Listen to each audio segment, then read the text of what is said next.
Yo, naririnig mo ba ang sigaw? O sanay ka na sa ingay ng sariling kasakiman? Sa bawat punong pinuputol, may luha ang lupa. Sa bawat ilog na nilason, buhay ang nawawala.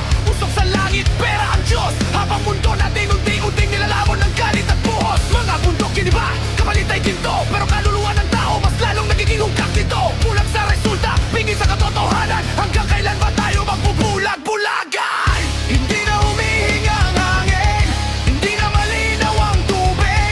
Kung patuloy ang ganitong gawain, saan tatakbo ang susunod na henerasyon?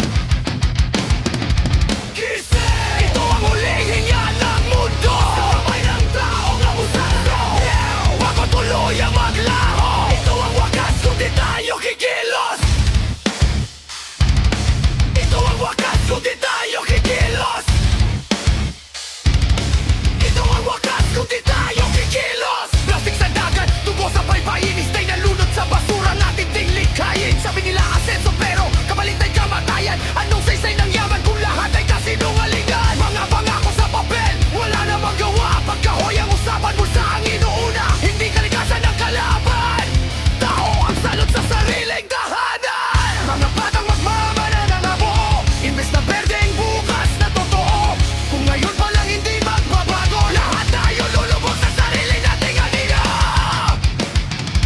Gising! Ito ang huling hinga ng mundo. Sa kamay ng taong abusado, bago tuloy ang maglaho. Ito ang wakas kung di tayo kikilos.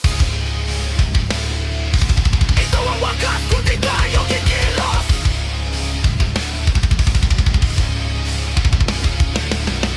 Hindi ito ang huli ang lahat.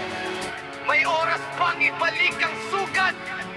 Kung titigil sa kasakiman at pipiliin ang responsibilidad kaysa kasalanan. Respeto sa lupa, respeto sa buhay. Kung di ka ikilos ngayon, bukas ay wala nang babalikan.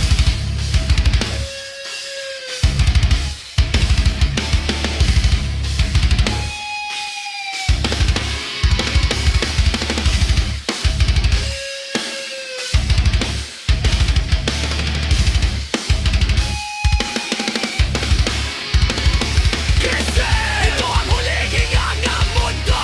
Walang taong abusado. Ito ang panawagan ng lupa. Tao laban sa sarili niyang demonyo. Tao laban sa sarili niyang demonyo.